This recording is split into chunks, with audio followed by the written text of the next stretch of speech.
Welcome back. Chapter 11, real estate contracts. Previously we covered types of contracts, types of listing agreements, power of attorney. Now I want to cover disclosures. In any real estate contract, typically the licensee has a requisite to provide certain disclosures to the seller or the buyer. Ideally the buyer, typically, as the buyer, so the buyer knows what's associated with their acquisition of the property. I want to go over a couple of disclosures. First of all, the seller must disclose. What is disclosure? Disclosure is just stating terms that's associated with the property. Typically, disclosures are not contractual terms of the property, but it gives a level of awareness to the buyer as to what they're actually acquiring. The seller, for instance, one of the key disclosures is the seller must disclose material defects to a potential buyer, even if selling the property as is. Okay? Now, as is could be a part of the contract embedded in the contract via the as is rider, or the FL-ReBroker has an as is contract. However, as far as the disclosure, if there are any material defects, first of all, as is, basically the seller says, I'm selling it to you as is. I'm not gonna do any repairs, you have the right to do inspections, but I'm selling it to you as is. And that sounds good on the surface, and Florida and in general, buyer beware, buyer remorse, I forgot the Latin term. Caveat emptor, buyer beware. However, as a licensee, and if you're representing the seller or you're the agent for the seller, I mean, it's the seller's burden, they know their property. But if there are material defects, if the roof is leaking and you patched it up and nobody can see it, but you know it, the seller has that obligation to let the buyer know.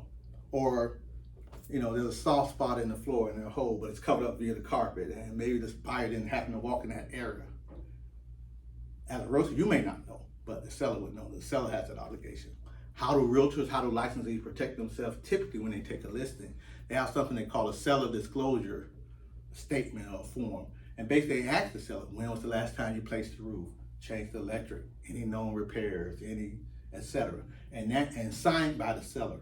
So it kind of insulates the buyer from liability, insulates the licensee from liability, and the buyer may actually receive a copy of that. Again, and that doesn't mean that the buyer has to fix any of it, but it's certainly part of the disclosure process. The next one would be, I'll read it, radon gas. I'm not sure how much is emphasized for test, but a radon gas disclosure, just letting you know what is radon gas. Nobody has to fix it, nobody has to do anything.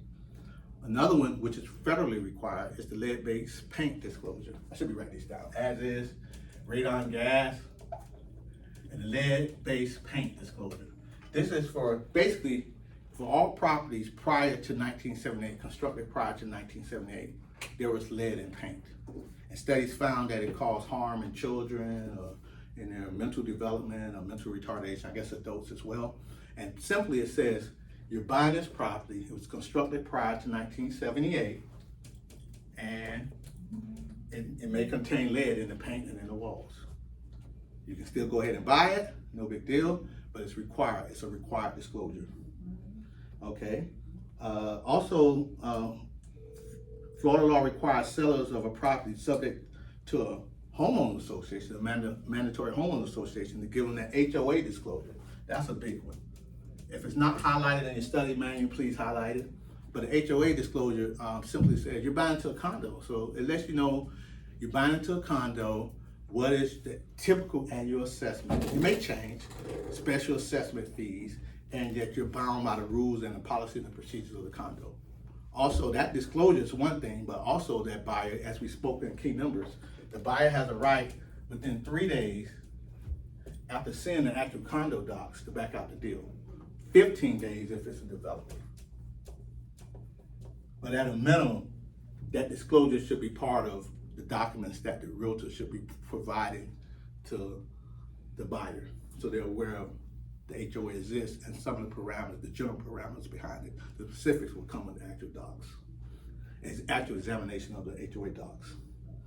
Okay, buyers must be given a property tax disclosure. And this could be a really big item. Hopefully it's not a deal breaker, but at a minimum, it eliminates the surprise 1 year later when the county assessors come out with their tax bill. What is the property tax disclosure? Basically, the property tax disclosure,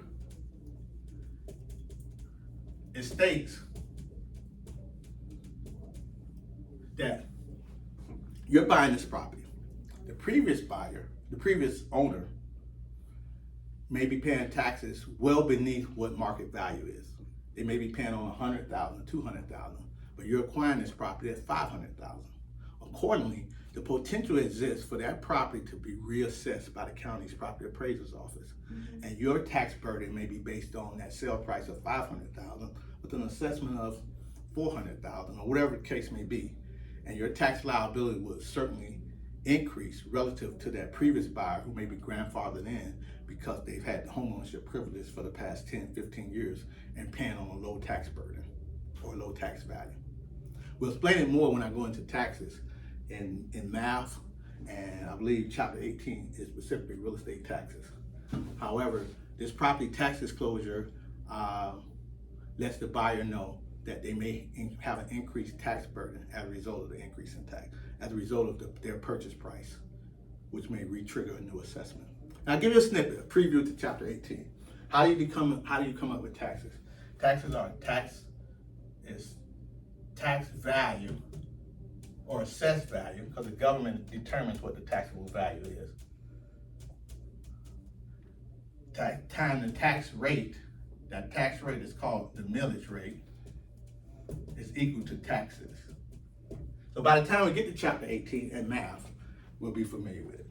And so as it relates to the context of this property disclosure, you can have the same tax rate, but instead of paying on $100,000, which is what the old owner may be paying on, if the new sales price is $500,000, this guy may pay taxes on $500,000 times that 2% tax rate. He's now paying $10,000 in taxes, while the previous owner may have been paying only $1,000 in taxes. $2,000 in taxes. $100,000 times the 2% tax rate, $2,000. The new buyer, his expectation, wow, taxes are really low. Yes, maybe the tax rate is low at that 2% level, but the actual taxes you will pay will be on the $500,000 purchase price. So that's an $8,000 difference. Same property, same neighborhood, $8,000 difference between your tax burden as a new buyer versus that older buyer who may be grandfathered in. Okay, so that property tax disclosure, it's not the licensee's job to compute the taxes, but it is the licensee's job to give the buyer that disclosure, to make them aware of it and explain the difference, explain the potential for the tax increase. A couple more. The seller must give, if there are any building code violations, maybe there's some liens or some unclaimed permits or some legal additions. Ideally, some of this is washed out through the appraisal or through the due diligence, the inspection period, or the lender or the appraiser may note it and the lender may require those things to be fixed prior to. But if there's any building code violation, uncode violation, the seller has an obligation to let the buyer know, in order for the buyer to proceed onward or know what they have to do to rectify those situations. A community development district, it may be a special community where part of is homes, but they have a community development district where everybody must pay their pro rata share for the common area or the pool or some privilege where everybody must pay to get the yard cut. Special communities, they're not condos, but they're fee simple home ownership interests.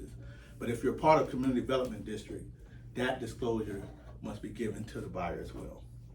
And the final one, misrepresentation as it relates to contracts in general, as it relates to licensing law, particularly for us as a licensee. We have a requirement to act honest and fairly to the general public.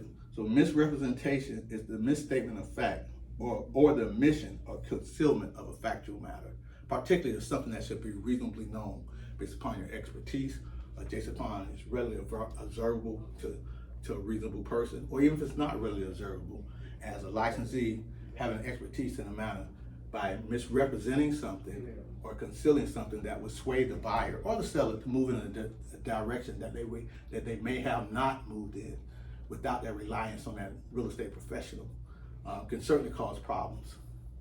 So again, that's chapter 11. The summary important points for real estate contracts, as well as the disclosures, power of attorney, things of that nature. Good luck in your pursuit of your Florida real estate license. I'm Vincent Burnett, Professor V. We continuously strive to open mind, open doors.